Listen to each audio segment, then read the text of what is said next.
Hey, stranger. Uh, what you doing out here? How did you get here? Brother, uh, it... This is the post-apocalypse. You, look very rough. Here, let me help you up. There we go. There we go. Ever so slowly. There. Perfect. Get some of that stuff off you. Already covered in sand. You seem like you've been out here for a while, fellow soldier.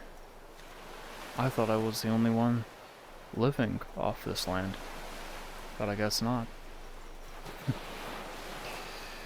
What brings you out here? Do you have any recollection of this, or what happened? You don't remember? Well, I suppose I can tell you what happened just to give you a little bit of a refresher. So this city used to be a once flourishing city, full of life, full of people, my own kind. Rest in peace to those who did not survive this outcome.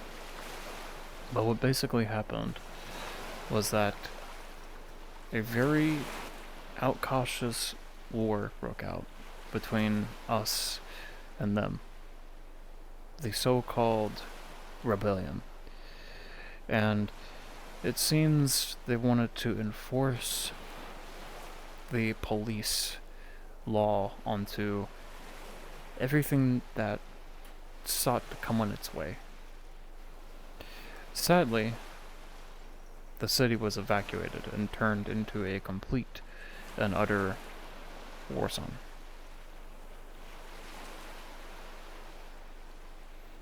A long time ago, the city used to be flourishing with life. A lot of people I knew and I loved so dearly who used to be around until they basically evacuated everyone and it was turned into a war zone with everything. Weapons, gun, whatever you name it. So after that, we won, but many of the people didn't hear the news, and sadly, this place turned into a post-apocalypse zone. So many of the residents were not aware of the news because the higher-ups did not tell anyone that we were still here, still thriving, and we've been living out our days without any help or any SOS or anything. No communication, no sign of life, no nothing.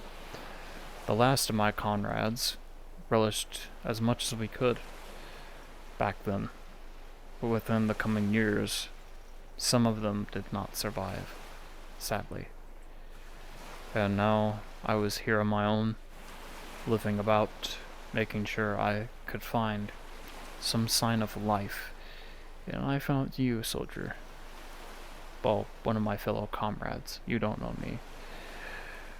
I was one of your kind, trying to survive, but that's what happened. What about you? Does that bring back any memory of sorts?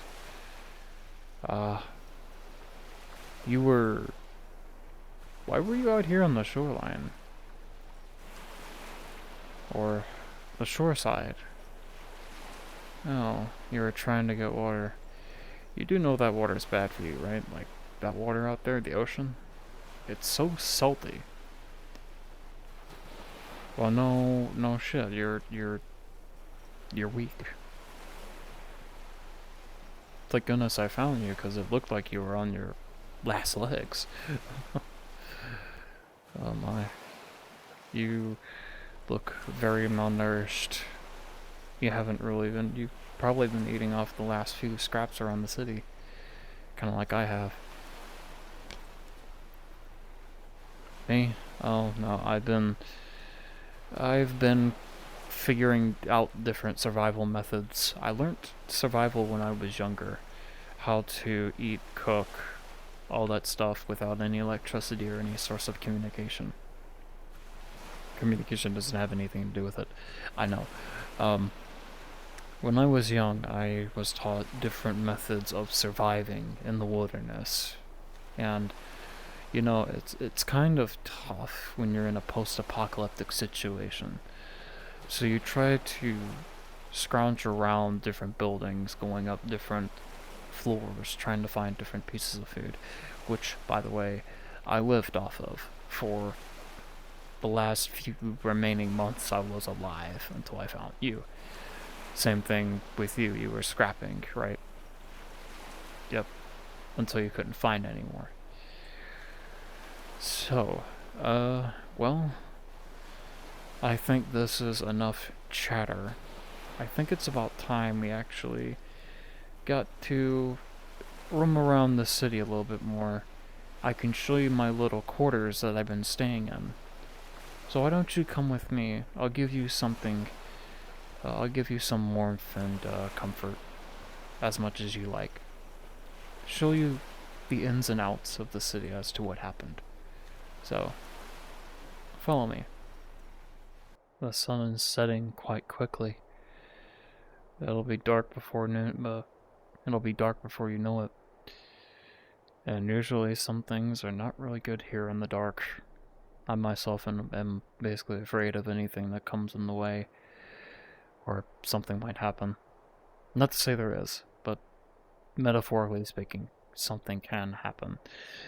So, this used to be the main road strip, covered in dust, sand, and you can see tanks, flipped up cars, right in the middle of city streets, along with tanks. This is a post-apocalypse after all, because everything is abandoned. So, right down there, over to the left of me, is where I stayed in my little quarters.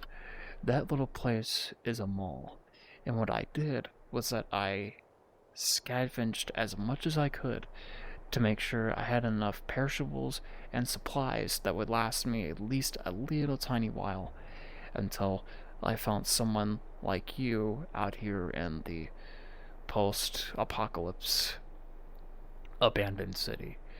So, I think I might have enough for you and I. We'll have to see. I've been going around scavenging for things just now, and I just happened to find you. Sadly, I haven't been to the shore side, but don't quote me on that. I rarely ever go to the shore side because I don't find anyone there. You happen to be crawling towards the sea to get water, like you said, and that is not healthy for you. Thankfully, I have stashes of water bottles that you can drink from. Ones that are not completely salted, and ones that are purified and filtered.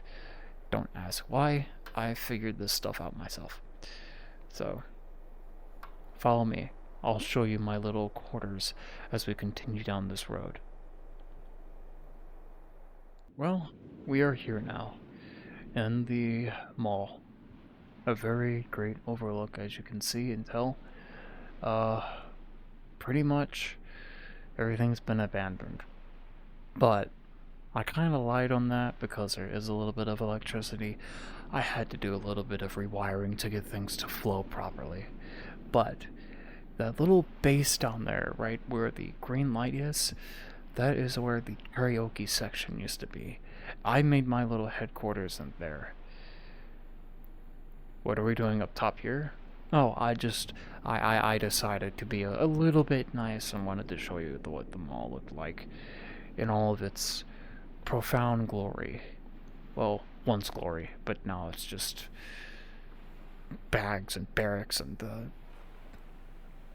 war supplies everywhere, ammo crates just lying all over the place. So, this mall is where me and my comrades came to seek shelter from the outside elements, and by that I mean rain, storm, snow, hurricane, you name it. And there was a few times where yes, water did seep in, but that that karaoke section down there was our only hope of survival. Technically, we had enough wood and plank of wood that we got from the soldiers, who we've, well, one of the artillery we had enough wood to basically board up the walls and make sure nothing would ever get in. We weren't sure at the time if there were still scavengers alive because we thought we killed them all off. But long and behold, it's a very, very decrepit place. Not a place for many people to enjoy themselves for what it is. So, but this is the mall. I say we make our way down to the karaoke section, and I can basically, what is the term? Sorry, I lost my mind. I've completely lost everything during like half my memory in the war. Some traumatizing experiences. Straighten you out. That's the word. Thank you for that. Straighten you out. So, let's make our way down there. Alrighty, we are here. The main little quarterhead base that used to be ours, but now it's just mine. Not really much to see. I keep everything in the back. But, so, I'm going to ask you a few things. How did you survive? Were you sent here by them, or were you one of us, the rebels? Me? Well, I was a soldier turned rebel, basically. Hence the scarf and metal sheeting armor. It's kept up. Mm-hmm. You were trying to get away from them. I see. Well,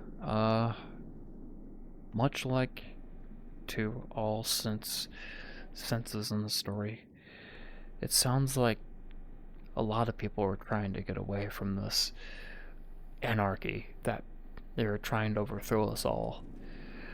I myself joined the rebellious side, and I was trying to get away from whatever they were giving us. Sadly, we won, trying to dethrone the whole entire society that was incriminating us.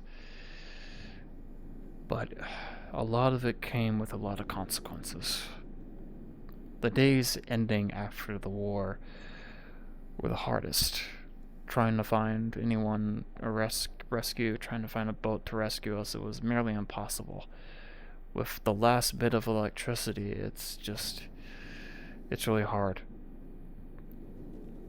That was also a lie too. So with electricity, I mean, there was some scavenging stuff. Managed to scavenge, basically a fridge, a microwave.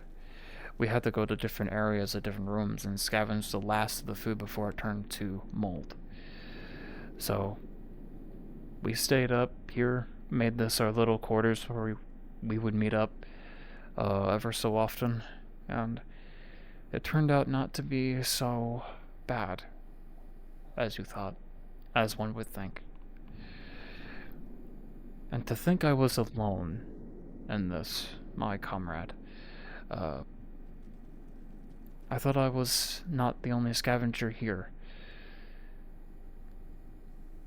Yes, well, come to think of it, you get this sense of a feeling that after so many times, you're not going to be able to sense what's in front of you. I, for example, can't begin to imagine what I was going through during this time period, especially during this time. Coming to rescue you was a complete surprise to me. Seeing you in front of the middle dock where they would basically drop off the soldiers to come and attack. I thought that wasn't there anymore. I thought they completely blocked off the shore side. Well, my friend, I mean, my comrade, sometimes you don't know. You don't explore all the parts of this. It's a huge city. It's a huge, massive, post-apocalyptic city that's been abandoned. You, there's no way you're gonna find your way through everything.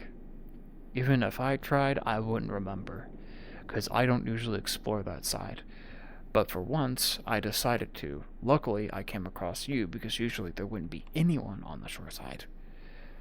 If there was some hint of life on the shore side, it would make me feel like I'm not alone.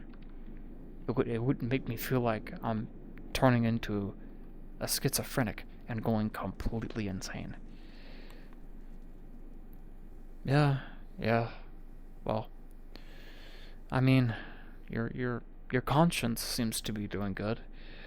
Uh, so you say you don't remember anything, but you do remember what happened during the war. Yes, so that's one. That was a theory. I only wanted to test your memory to see if you remembered what happened. After that, you don't remember what happened. Okay. So you were. Really? Do you not remember scavenging the city at all? With us? Or anyone? Sheesh. Well, it must have been a long time for you. My goodness. I. Well, I never imagined I'd come across a person like you in this disastrous city. Even if I had to imagine, I wouldn't even. Eeh, it's not a. It's not a. It's not a good place to be out there alone, especially like this. Even if we were to try, I wouldn't even want there to be one. So, technically, it's just barren, wasted. Sometimes just really unresolved. Well, after all, it was getting dark, so we had to make it back here before anything else came to get us. Mainly wildlife. By that, I mean the animals. They love to scavenge. They love to scavenge through shit. We're not the only ones here. Well, it's just you and I, but of course you have the predators, the animals. You don't know what's out there. I didn't go outside at night because I really didn't want to try and throw myself into the situation where I was completely defenseless against what, a bear or something, metaphorically speaking. I don't know. It's just I don't know. I wouldn't know what to tell you. Some may be alive out there, some may not. Who knows?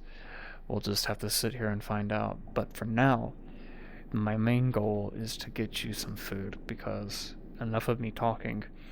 You are very, very malnourished, and you are very skinny, by the way, too. So, I can tell just by the suit you have on you, basically.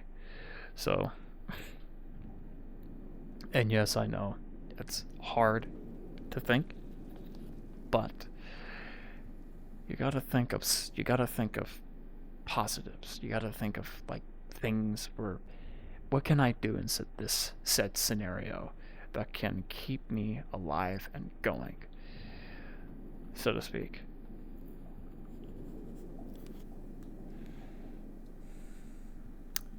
I do have some food in the back, basically, right where the mic, right where the karaoke thing is, right behind the microphones.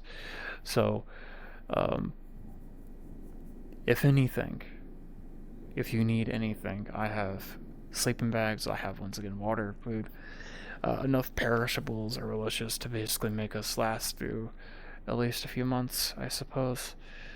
Because I was also scavenging through all sorts of things, trying to make sure I got what I needed, you got what you needed. So, also, I don't think I introduced myself. Or asked for your name. What is your name, by the way? Ah, okay, okay. My name? I'm Zyder. Yes, yes, I know. It's, it's very weird. I should have introduced myself once I met you over there at the shoreside. Um, I did not feel like it because I wanted to get you here before dawn basically got over everything or everywhere. Before it got too dark, pitch black. Put it at that. Um, yes, I am Zyder, basically, but you can call me Zyd. Shut up. I know. People make fun of me for that all the time. Cider, apple cider. Sound the same, but they're not the same. Except the C is replaced with the C. Not funny. So, well, it seems like you've been out here for a while, and it's about time I fed you some real food, instead of trying to look elsewhere, scavenging for more perishables, food, relishes, whatever we can find. I'm pretty sure there was a hotel down the street that I know has some vending machines that still work, and some of the food is still fresh. I haven't explored that area yet. I explored this corner, but I have yet to scavenge through any snacks or anything, because, I mean, there is still electricity, so, but, anyways. I say we get you some food, we get some sleep, and, call it a night, and we'll see what happens tomorrow. Try to comfort you and fix you up tomorrow, hopefully. But you seem like a good guy. You seem like a very trustworthy person to be around. Nothing that's gonna spy on me, though. No traitor. We don't allow traitors in this part. Or in these parts, to be exact. Traitors will be practically... how should I say this? They won't be here anymore.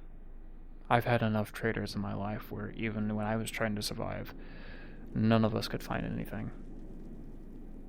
Have I had any traitors? I've had plenty. I've had my fair share. Some of the guys I had to let go and do their own thing and let them wallow off into their own life. Some of them did not survive, sadly. God bless their souls, but it's survival instinct. You have to do what you need to do to survive. So, as long as you do as I say, and we stick together, then we'll be fine. There's nothing that can happen. Nothing that is going to make me mad. We work together. Coordination is key in survival. Especially in a post-apocalyptic era where you don't know what's going to happen. So, in an abandoned city like this, you have to be prepared for whatever the day brings you. Whatever kind of stress, feeling, anxiety will bring you. And trust me, I'm here for you. Remember that. If you need any comforting or anything of that nature, even head pats, I will give them to you. Because I'm not the one to abandon you. I want to help you out. It's what comrades do, especially in times like these. So, anyways, enough of me getting distracted and off note. Let's get you some food and basically see what I can do for you. Because you are malnourished and I've been meaning to get you some. So, let's go on ahead and get you some. I'll be right back.